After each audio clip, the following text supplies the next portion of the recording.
Sejam todos muito bem-vindos a mais um vídeo do canal baseado em fatos reais. Hoje, mais uma viagem pelo nosso Brasil. Mas antes de começarmos a conhecer o estado de hoje, eu peço a vocês que deixem o like nesse vídeo, que me ajuda muito. Ajuda a impulsionar o canal, faz com que o YouTube entenda que vocês gostam desse conteúdo e o entrega a mais pessoas. Deixem um comentário, nem que seja um emoji, bem ajuda muito o canal e eu fico muito feliz em ler. Se você está vendo os nossos vídeos, mas ainda não é inscrito no canal, se inscreva. Ative o sininho de notificação, porque assim você não perde mais nenhum vídeo sempre que eu postar um vídeo novo. E compartilhem com seus amigos, com seus parentes, com seus vizinhos. Peçam para eles virem até aqui, conhecerem as histórias e também se inscreverem no canal. Compartilhe também nas suas redes sociais. Sem mais demoras, vamos todos entrar na nossa máquina do tempo e viajar pela história de mais um estado do nosso tão querido Brasil. Vou pedir aqui licença e sua honrosa presença para falar do nosso mapa. Estados e capitais, nos seus grupos regionais, doravante, nada escapa. No meu norte, do Amapá, capital é Macapá. Eu digo sem cerimônia, do Acre falo, é Rio Branco. Seu amigo aqui é franco, Porto Velho é de Rondônia. Não vá se perder na lista, de Roraima é Boa Vista, do Pará, digo, é Belém. Estude, atinja seus afins, Palmas é do Tocantins. Amazonas, Manaus tem. Vou partir para o Nordeste, terra de cabra da peste. Maranhão é São Luís. Indo em terra nordestina, Piauí tem Teresina, a minha pesquisa diz. Anote por gentileza, Ceará é Fortaleza. Escreva aí que é Natal, do Rio Grande do Norte. Se preciso for, recorte. Decore, é fundamental. Paraíba, João Pessoa, e Bahia, terra boa, não vacile, é Salvador. Que a cachola não me pife, de Pernambuco é Recife, acompanhe, por favor. Na cuca já deu um nó? Não desista, é Maceió, de Alagoas, capital. Desse estudo participe, Aracaju de Sergipe, guarde aí para ser o tal.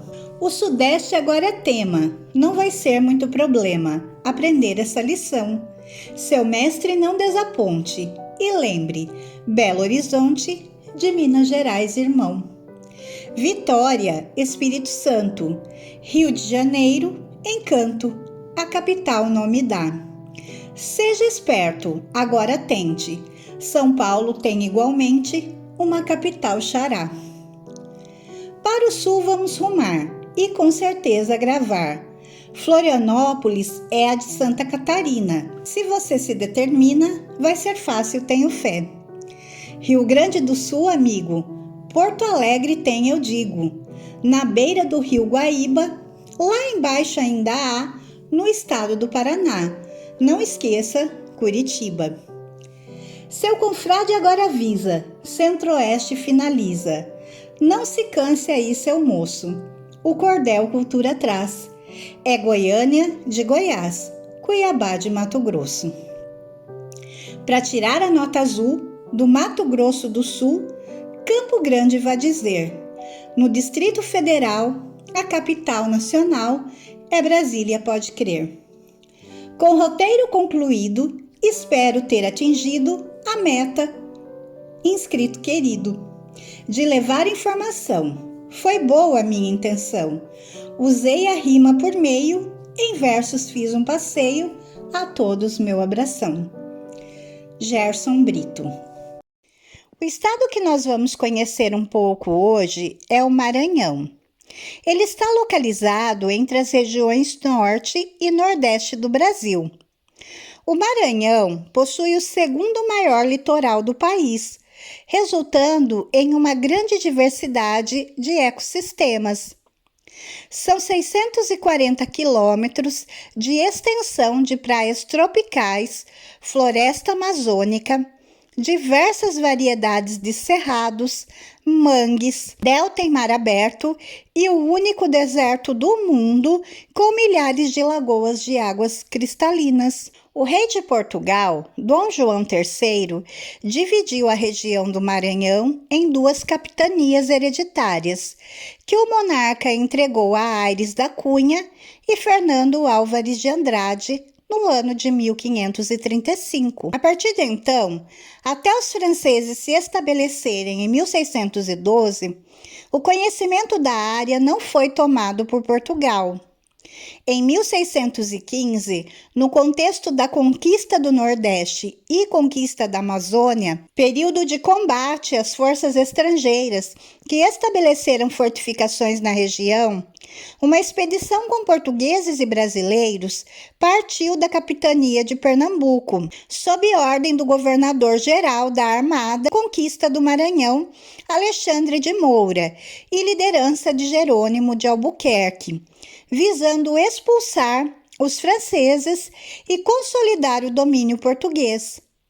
Como recompensa pelo êxito na empreitada, o general nomeou Jerônimo de Albuquerque capitão-mor da conquista do Maranhão. E em 1621 foi instituído o Estado do Maranhão por Filipe II de Portugal e Filipe III da Espanha, no norte da América Portuguesa, porém instalado em 1626 devido aos conflitos com os holandeses.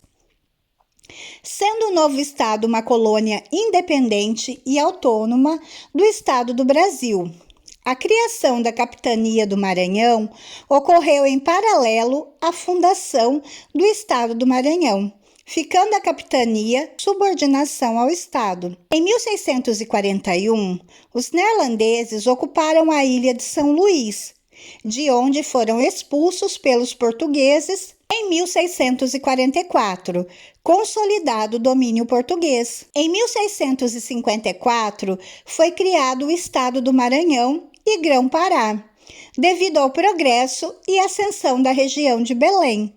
E a coroa portuguesa verificou que tal organização administrativa favorecia apenas aos interesses pessoais de donatários e sesmeiros. Em 1774, o estado foi dividido em duas unidades administrativas por Marquês de Pombal, o estado do Maranhão e Piauí, e estado do Grão-Pará e Rio Negro.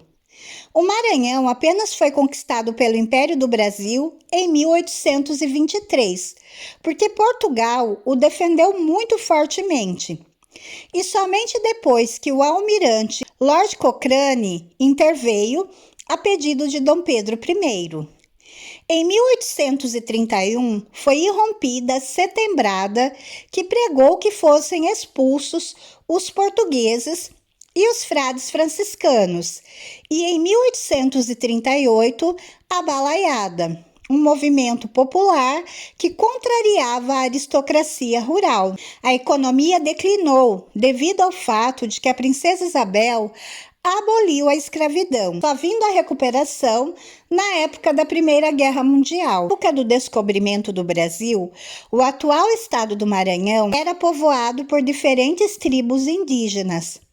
Os primeiros habitantes do Maranhão faziam parte de dois grupos indígenas, os tupis e os gés. Os tupis habitavam o litoral, já os gés habitavam o interior. Os dois povos indígenas que pertencem ao grupo tupi são os guajajaras e os urubus. Os guajajaras e os urubus apenas foram pacificados em pleno século XX. Os dois povos indígenas do grupo G são os timbiras e os sacamecras. Diversas tribos do Piauí entraram no Maranhão. Isso ocorreu no século XVIII. Naquela época, esses povos indígenas piauienses escaparam para evitar que os brancos os caçassem. Não existem notícias feitas com exatidão a respeito das primeiras expedições que começaram a explorar a costa maranhense. Reza a crença que em 1500 o espanhol Vicente Yanez Pinzón já navegou por toda a costa norte do Brasil. A viagem feita por Pinzón na costa norte do Brasil tem origem em Pernambuco e destino na foz do rio Amazonas. Em 1531, Martim Afonso de Souza chegou ao Brasil. Esse homem foi o comandante da primeira expedição que começou a colonizar a região. O militar e nobre português exigiu que Diogo Leite fosse responsável pela exploração do litoral norte. Diogo Leite aproximou-se da foz do rio Gurupi. Atualmente, o rio Gurupi serve de divisa entre os estados do Maranhão e do Pará. A divisa entre os dois atuais estados brasileiros ficou por muito tempo conhecida como Abra de Diogo Leite. Em 1534, quando Dom João III dividiu a colônia portuguesa no Brasil em capitanias hereditárias, os portugueses ainda não chegaram a colonizar o Maranhão. Um ano depois, o monarca português concedeu a terra a 3 fidalgos que eram homens de sua confiança. Eles, João de Barros, Fernando Álvares de Andrade e Aires da Cunha. Ambos os primeiros idealizaram seu plano para a tomada de posse da capitania. Os 2 donatários encarregaram sua execução a Aires da Cunha. A capitania do Maranhão foi uma das subdivisões do território brasileiro no período colonial. Seu primeiro donatário foi Fernando Álvares de Andrade, que recebeu a capitania em 11 de março de 1535. Aires da Cunha, que ficou encarregado de fazer a posse da capitania, veio ao Brasil no mesmo ano de doação. Durante a viagem, 10 veleiros, 900 homens de armas e 130 cavalos estavam a caminho. Mas a frota afundou nas costas maranhenses devido a violento temporal e o capitão faleceu, assim como a maior parte dos integrantes. Os sobreviventes fundaram um núcleo de povoamento denominado Nazaré e passaram a explorar o terreno através dos acidentes geográficos fluviais. Entretanto, os indígenas não lhes favoreceram essa ocupação. Do núcleo de povoamento não restou nada. Quando essa povoação foi destruída, os portugueses abandonaram-o. Em 1539, foi a vez de outro fidalgo lusitano, denominado Luís de Melo da Silva. Esse homem também teve seu navio afundado no litoral maranhense. Entretanto, retornou para Portugal em 1554. João de Barros, em 1555, mandou seus descendentes João e Jerônimo para a donataria. Naquela época, os franceses já tinham entrado ali. De acordo com a narrativa de Jerônimo, dirigida ao monarca português, estiveram na capitania 17 naus de franceses. Os franceses edificaram com materiais de construção da época casas de pedras e faziam comércio com os indígenas. As naus vindas da França continuaram a navegar no século XVI. Da tripulação dos 3 navios que se direcionavam ao Maranhão, a maioria das pessoas permaneceu no terreno após o fracasso da expedição. O comandante dos 3 navios foi o capitão Jacques Rifaut. Um dos tripulantes, Charles Desvolques, estudou o idioma indígena, prometeu que trouxesse-lhe demais franceses para governá-los e defendê-los. De retorno à França, Desvalques adquiriu do rei Henrique IV que Daniel de La Touche, senhor de Lavardière, fosse junto com o tripulante ao Maranhão, para comprovar as maravilhas. Foi prometida a conquista do novo território para a coroa francesa. Depois do falecimento de Henrique IV, Lavardière retornou à França.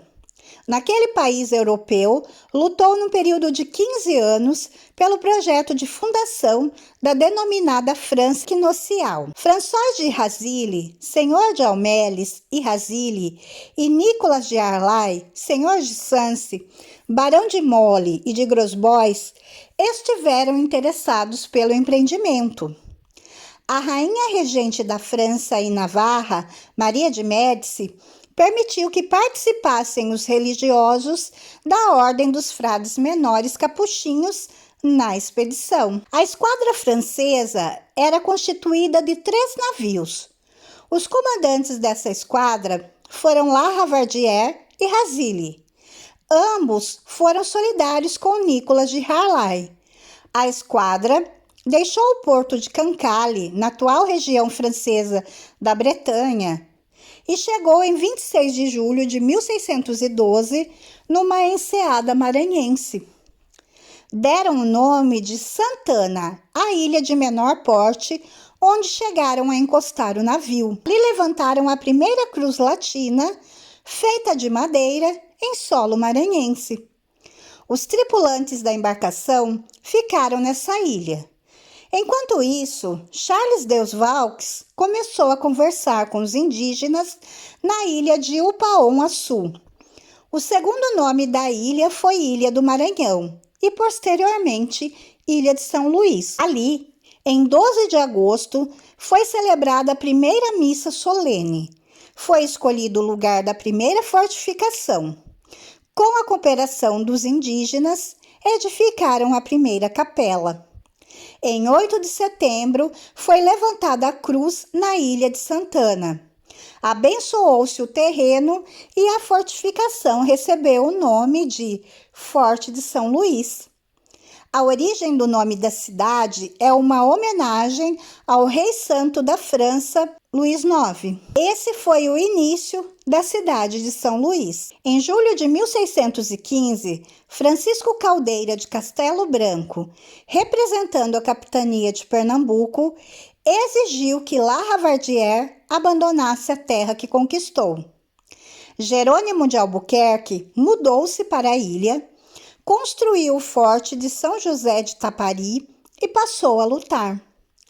Em 17 de outubro, uma frota pernambucana de 9 navios e mais de 900 homens, sob o comando de Alexandre de Moura, se aproximou da Baía de São Marcos.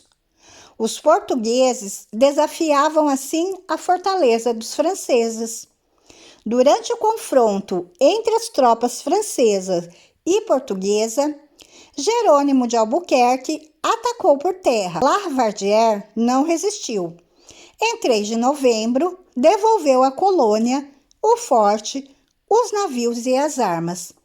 De Pernambuco, o francês foi para Lisboa, onde esteve aprisionado antes de voltar à França. Em 13 de junho de 1621, foi instituído o Estado do Maranhão por Filipe II de Portugal e Filipe III da Espanha, devido à União Ibérica. No norte da América Portuguesa, porém, sua instalação ocorreu em 1626, junto com o primeiro governador, capitão-general Francisco Coelho de Carvalho, devido aos conflitos na tentativa de invasão holandesa na região. A Vila de São Luís, sede da capitania do Maranhão, foi mantida como sede do Estado Novo. Do novo Estado, uma colônia independente do Estado do Brasil. Uma entidade autônoma, política e economicamente subordinado diretamente a Lisboa, separado do Estado do Brasil em 1618. A criação da Capitania do Maranhão ocorre em paralelo à fundação do Estado do Maranhão, ficando a capitania em subordinação ao Estado. Na época da invasão holandesa no Maranhão, esteve aprisionado o aventureiro Gedeon Morris. Depois, esse homem estaria comando da guarnição de Flandres, na capitania brasileira do Ceará. As notícias transmitidas por Gedeon Morris a respeito das condições da vida em São Luís foram ouvidas interessadamente pelos invasores do Recife. Os portugueses defendiam com dificuldade seu entendimento. A paz entre Portugal e os Países Baixos estava firmada. Naquela época, em novembro de 1641, uma frota holandesa entrou pela Barra de São Luís e depois desceu pelo Desterro e destruiu a cidade. A frota holandesa foi encabeçada por Pieter Baas. O governador Bento Maciel Parente foi aprisionado. Bento Maciel Parente era veterano do sertão e assassino de indígenas. Em Tapuí Tapera, atual município de Alcântara, no continente, Teixeira de Melo recebeu emissários do príncipe Maurício de Nassau. Maurício de Nassau lhe ofereceu o governo dos portugueses do Maranhão. Se a proposta fosse aprovada, o político teuto-neerlandês já teria se recolhido a São Luís. Mas como a proposta foi recusada, a luta continuou até fevereiro de 1644. Nessa data, os holandeses se retiraram depois de um período de 27 meses de ocupação intranquila. Desses 27, 17 meses foram um longo período de lutas. Sobrou dos holandeses a ruína do casarão, onde residiu o governador Pieter Baas. Esse casarão foi derrubado em 1939. A vista do porto e a planta da cidade foram registradas por Franz Post. Os originais desses desenhos hoje são parte integrante da exposição permanente no Museu Britânico. As gravuras foram reproduzidas no grande livro de Gaspar Barleus sobre o Brasil holandês. Depois, as gravuras foram copiadas para a obra de Santa Teresa sobre os conflitos militares entre Portugal e os Países Baixos. Em 1654, foi criado o Estado do Maranhão e Grão-Pará. Devido ao progresso e à ascensão da região de Belém, e a coroa portuguesa verificou que a organização administrativa anterior favorecia apenas aos interesses pessoais de donatários e sesmeiros. A coroa portuguesa decidiu criar a Companhia de Comércio do Maranhão em 1682.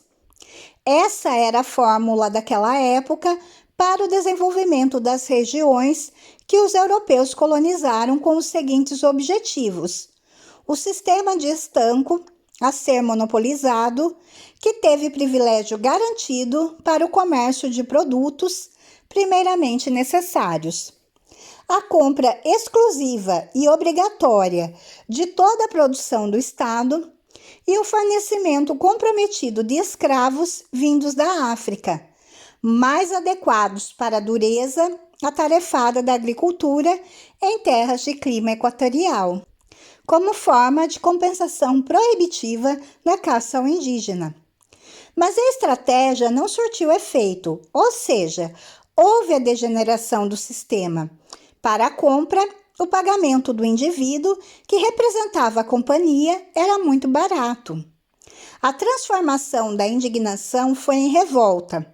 O mais importante líder do movimento foi Manuel Beckmann.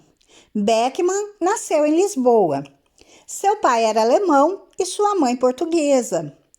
A profissão de Beckmann era de senhor de engenho, no Mearim. Consta que foi assinado pelos conspiradores um papel em círculo. O objetivo desse documento era para que ninguém tivesse o direito de acusação contra nenhum deles por liderar o motim. Foi confundido por Beckmann a liberdade instintiva do comércio com o preconceito feroz contra o escravo. A vulnerabilidade era do indígena vitimado. A prisão doméstica do capitão-mor Baltazar Fernandes estava perante a custódia da esposa. Em seu colégio ficou a incomunicabilidade dos jesuítas. O fechamento das estradas do estanco armazenado foi definitivo. Não era desejo da Junta dos Três Estados a independência. Naquela época, esta junta já estava constituída. O governo colonial do Brasil enviou Thomas Beckmann ao Reino de Portugal. Thomas era irmão de Manuel. Foi explicado por ele ao monarca lusitano que não houve revolta contra Thomas. O desejo dos conspiradores foi ser livre para comerciar. O motivo era o fechamento do estanco armazenado e para a caça ao indígena. Por essa razão, foram expulsos pelos conspiradores os religiosos da Companhia de Jesus, que embarcaram em 2 navios. Decidiu-se criar uma guarda cívica e foram demitidos funcionários que não tiveram certeza se eram leais.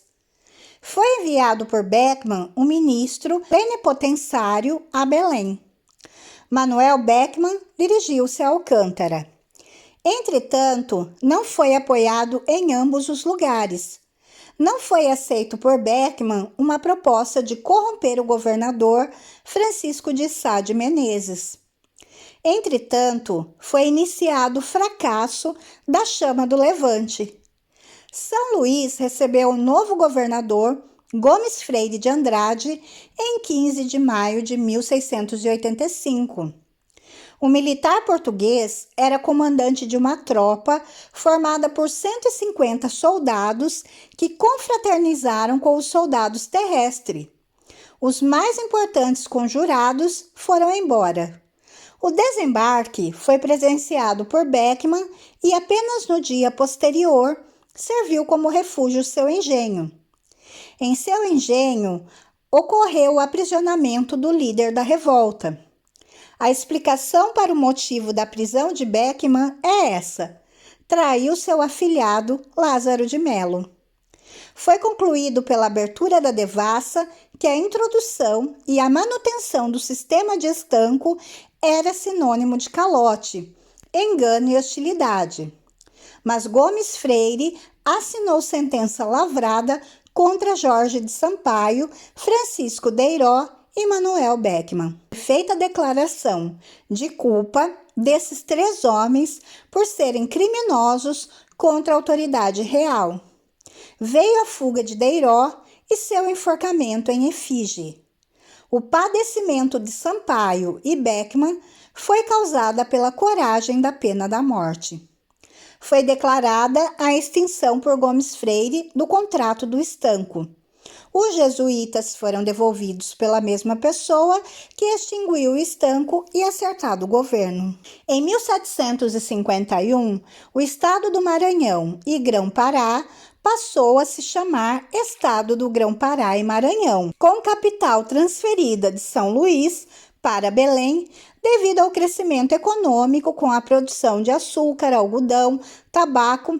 Em 1755, foi criada a Companhia Geral de Comércio do Grão-Pará e Maranhão, a qual deveria garantir a vinda de escravizados africanos para a colônia, com o monopólio da navegação e comércio exterior, além de fornecer crédito para os produtores locais. Em 1772, Marquês de Pombal dividiu o estado em 2 unidades administrativas, Estado do Maranhão e Piauí, e Estado do Grão-Pará e Rio Negro. Em 1780, o algodão representava cerca de 24% das exportações brasileiras, enquanto o açúcar respondia por cerca de 34% diante da Guerra da Independência Americana e a crescente demanda por algodão na indústria têxtil inglesa. Em 1818, a economia maranhense atingiu 1 milhão de libras e movimentou 155 navios, sendo a 4ª maior economia brasileira. Nesse período, São Luís era a 4ª cidade mais populosa no Brasil.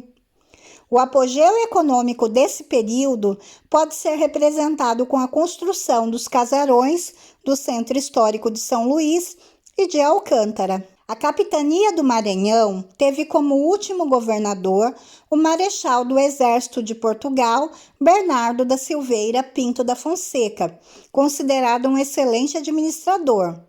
O militar português imprimiu o jornal mais antigo já publicado no estado, o Conciliador do Maranhão.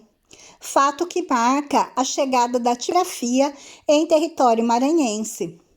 Na altura, a independência já era prevista.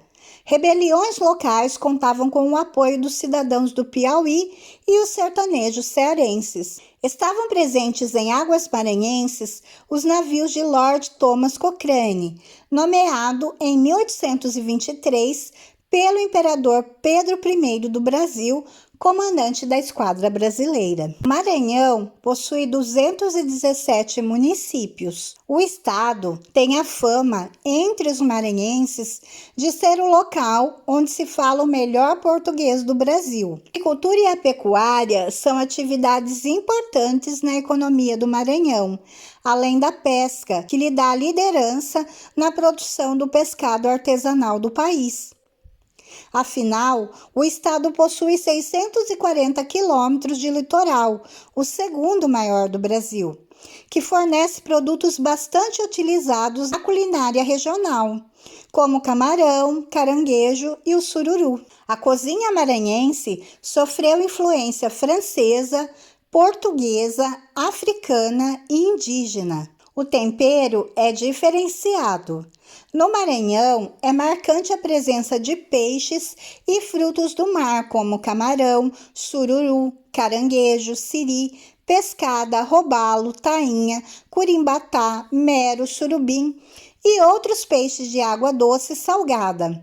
Além de consumir outros pratos como sarrabulho, dobradinha, mocotó, carne de sol, galinha ao molho pardo, todos acompanhados de farinha d'água.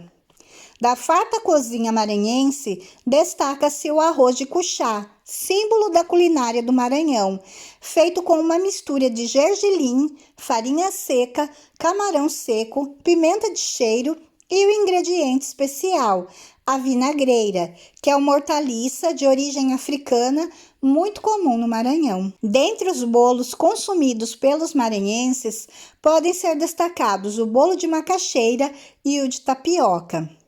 As sobremesas típicas da mesa maranhense são os doces portugueses e uma infinidade de doces, pudins e sorvetes feitos de frutas nativas, como bacuri, buriti, murici, genipapo, tamarindo, caju, cupuaçu, jaca e etc. A juçara ou açaí é muito apreciada pelos maranhenses, consumida com farinha, camarão, peixe, carne de sol ou mesmo na forma de suco, sorvete e pudim. Dada a importância da juçara na cultura maranhense, é realizada anualmente a festa da juçara.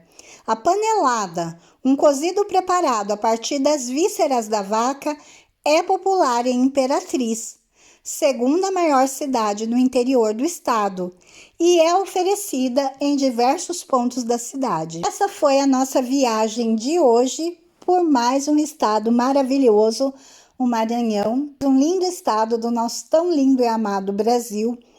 Novamente, eu venho falar para vocês tudo muito resumido, tanto a história de como nasce o estado, como os dados pormenores, eu procuro resumir tudo, porque é muita informação, são anos de história. Novamente, eu faço um convite a vocês, quando estiverem de férias, por que não conhecer o Maranhão?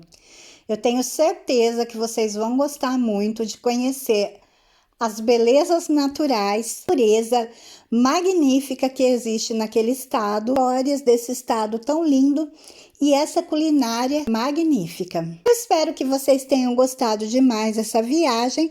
Se vocês gostaram, por favor, deixem o like, se inscrevam no canal e voltem aqui para as próximas histórias. Fiquem todos na paz, um super beijo e até a próxima! Eu jamais te esquecerei, São Luís do Maranhão. Tem magia em cada palmeira que brota em seu chão. O homem nativo da terra resiste em bravura à dor da invasão. Do mar vem três coroas, irmão seu olhar mareja no balanço da maré. A maldade não tem fé, sangrando os mares. Mensageiro da dor, liberdade roubou dos meus lugares, rompendo grilhões, em busca da paz, na força dos meus ancestrais.